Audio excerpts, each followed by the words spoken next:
जय हिंद। जय हिंद और स्वागत है आप सभी का। आज हम भारतीय साक्ष्य अधिनियम 2023 के तहत दो बहुत ही ज़रूरी, नहीं बल्कि ये कह सकते हैं कि दो सबसे कंफ्यूजिंग शब्दों को समझने वाले हैं। स्वीकृति और संस्वीकृति, यानी एडमिशन और कन्फेशन। ये सिर्फ कानूनी शब्द नहीं है, ये वो शब्द हैं जो किसी भी केस का रुख पूरी तरह से पलट सकते हैं। तो चलिए सीधे मुद्दे पर आते हैं और जानते हैं कि कैसे। तो सवाल सिर्फ ये नहीं है कि इन दोनों में आखिर फर्क क्या है। असल पेंच तो तब फंसता है जब एक ही केस में फंसा कोई एक मुल्जिम अपना जुर्म कबूल कर लेता है। क्या एक का कहा हुआ दूसरे की किस्मत लिख सकता है? आज हम इसी कानूनी गुत्थी को सुलझाने वाले हैं। तो चलिए देखते हैं कि हम इसे कैसे समझेंगे। सबसे पहले तो हम इन दोनों शब्दों की परिभाषा जानेंगे, मतलब बेसिक समझेंगे। फिर इनके बीच का जो बारीक सा फर्क है उसे देखेंगे और फिर आएगा सबसे दिलचस्प हिस्सा, सह अभियुक्त का कबूलनामा। उसकी कानूनी अहमियत क्या है और इसे हम कुछ असली लैंडमार्क केस के जरिए समझेंगे। तो चलिए सबसे पहले नींव से शुरू करते हैं। देखिए, साक्ष्य कानून यानी एविडेंस लॉ में ये दोनों शब्द सुनने में एक जैसे लग सकते हैं, एडमिशन, कन्फेशन। लेकिन यकीन मानिए, इनके मायने और अंजाम में ज़मीन आसमान का फर्क है। तो सबसे पहले आता है स्वीकृति, यानी कि एडमिशन। अब इसको एक बड़े से दायरे की तरह समझिए। ये कोई भी ऐसा बयान हो सकता है, चाहे वो मुंह से बोला गया हो, किसी कागज पर लिखा हो, या फिर आजकल के ज़माने में किसी इलेक्ट्रॉनिक फॉर्म में हो, जो केस से जुड़े किसी भी फैक्ट की तरफ बस एक इशारा करता है।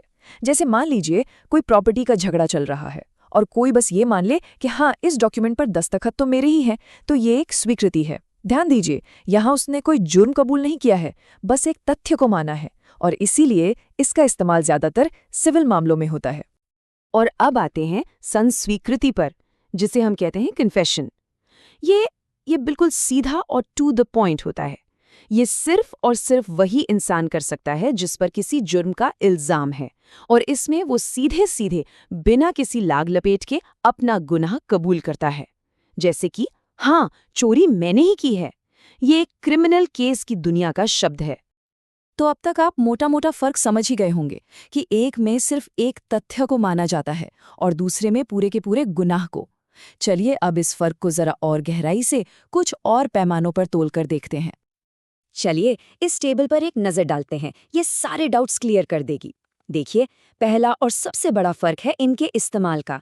स्वीकृति, जैसा मैंने कहा, ज्यादातर सिविल मामलों में दिखती है, और संस्वीकृति वो है क्रिमिनल मामलों का बादशाह। दूसरा, स्वीकृति कौन कर सकता है? केस की कोई भी पार्टी या उनका एजेंट भी। लेकिन संस्वीकृति वो सिर्फ और सिर्फ अभियुक्त ही कर सकता है। अब सबसे जरूरी बात, सबूत के तौर पर इनकी ताकत कितनी है। देखिए, स्वीकृति बस एक इशारा है, अपने आप में कोई निर्णायक सबूत नहीं। लेकिन एक सच्ची संस्वीकृति वो तो पूरे केस का रुख पलट सकती है, वो निर्णायक हो सकती है।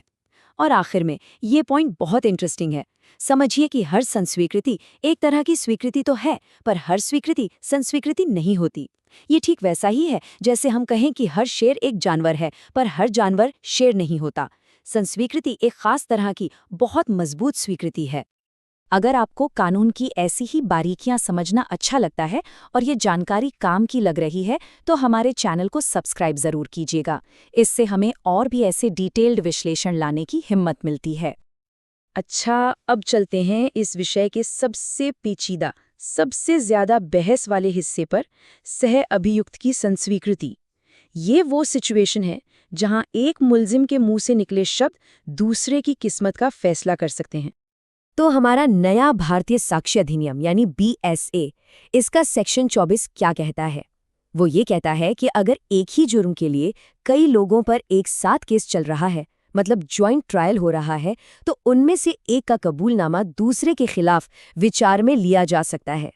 अब यहाँ पर इस शब्द विचार पर यानी कंसिडर्ड पर बहुत ध्यान देना जरूरी है, क्योंकि विचार में लेना और पक्का सबूत मान लेना, इन दोनों में बहुत बड़ा फर्क है। लेकिन इससे पहले कि अदालत एक के कबूलनामे पर दूसरे के बारे में सोचे भी, कानून ने 5 बहुत मजबूत दीवारें, या कह सकते हैं कि 5 फिल्टर लगा रखे हैं।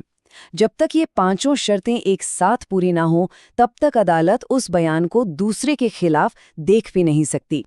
तो क्या है ये 5 शर्तें? चलिए एक एक करके देखते हैं। पहली, जॉइंट ट्रायल, मतलब सबका मुकदमा एक साथ चलना चाहिए, अलग अलग नहीं। दूसरी, सेम ऑफेंस, जुर्म भी बिल्कुल वही होना चाहिए जिसके लिए ट्रायल चल रहा है। तीसरी, बयान एक साफ सुथरा कन्फेशन होना चाहिए, कोई गोलमोल बात या इशारा नहीं। चौथी, और ये बहुत बहुत जरूरी है, कि कबूलनामा करने वाला सिर्फ दूसरे को न फंसाए, बल्कि वो खुद को भी उतनी ही मजबूती से फंसा रहा हो। और पांचवी शर्त, ये अदालत में बाकायदा साबित होना चाहिए कि उसने ये कबूलनामा वाकई में किया था, किसी दबाव में नहीं। इस जॉइंट ट्रायल वाली शर्त को ना इस उदाहरण से समझिए, बिल्कुल क्रिस्टल क्लियर हो जाएगा। देखिए, पहले सिनेरियो में क और ख पर एक साथ जॉइंटली ग के मर्डर का केस चल रहा है। क कबूल करता है, हाँ, ख और मैंने मिलकर ग को मारा। अब क्योंकि ट्रायल जॉइंट है, अदालत ख के खिलाफ इस बयान पर विचार कर सकती है। अब दूसरा सिनेरियो देखिए, यहाँ क का ट्रायल अकेले चल रहा है और सबूत मिले हैं कि शायद ख भी शामिल था। अब ख कहीं और जाकर किसी और के सामने कबूल भी कर ले कि हाँ, क और मैंने मारा था, तो भी क की अदालत उस बयान का इस्तेमाल नहीं कर सकती। क्यों? क्योंकि उनका ट्रायल एक साथ नहीं हो रहा। ये एक बहुत बड़ा कानूनी सुरक्षा कवच है। ठीक है, तो मान लेते हैं कि पांचों शर्तें पूरी हो गईं। अब सवाल ये उठता है कि अदालत में इस तरह के कबूलनामे का वजन कितना है, इसकी एविडेंशियरी वैल्यू क्या है, क्या ये इतना मजबूत है कि किसी को सजा हो जाए? तो इसका सीधा और साफ जवाब कानून की किताबों में दिया गया है। ये बहुत ही कमजोर किस्म का सबूत है। कानून की भाषा में इसे निम्न श्रेणी का साक्ष्य या इंफीरियर टाइप ऑफ एविडेंस माना जाता है। अच्छा, ऐसा क्यों? वजह साफ है। पहला, जिस मुल्जिम ने बयान दिया उससे दूसरा पक्ष जिरह यानी क्रॉस एग्जामिनेशन नहीं कर सकता, सवाल जवाब नहीं कर सकता। और दूसरा, ये भी तो हो सकता है कि वो अपनी सजा कम करवाने के लिए या किसी दुश्मनी में दूसरे का नाम घसीट रहा हो। इसीलिए सिर्फ इसके दम पर सजा का फैसला नहीं हो सकता। नेवर। इस पॉइंट पर Kashmira Singh versus state of Madhya Pradesh का केस एक मील का पत्थर है। इस केस में सुप्रीम कोर्ट ने बिल्कुल साफ कर दिया कि सह अभियुक्त के कबूलनामे का इस्तेमाल आप सिर्फ दूसरे सबूतों को मजबूती देने के लिए कर सकते हैं। मतलब अगर पुलिस के पास पहले से ही दूसरे ठोस सबूत हैं, तो ये बयान बस सोने पर सुहागे जैसा काम कर सकता है अदालत को अपने फैसले पर और ज्यादा यकीन दिलाने के लिए। लेकिन ये कभी भी सजा का अकेला आधार नहीं बन सकता। ये सिर्फ एक सहायक भूमिका निभा सकता है, हीरो नहीं बन सकता। फिर आया Haricharan Kurmi versus state of Bihar का केस। इसमें सुप्रीम कोर्ट ने एक कदम और आगे बढ़कर इस नियम को और भी पक्का कर दिया। कोर्ट ने कहा कि मान लीजिए अगर केस में बाकी के सारे सबूत पहले से ही कमजोर हैं, अनरिलायबल हैं, तो आप उस केस की खाली जगहों को भरने के लिए सह अभियुक्त के कबूलनामे का इस्तेमाल नहीं कर सकते। मतलब एक कमजोर सबूत दूसरे कमजोर सबूत को सहारा देकर खड़ा नहीं कर सकता।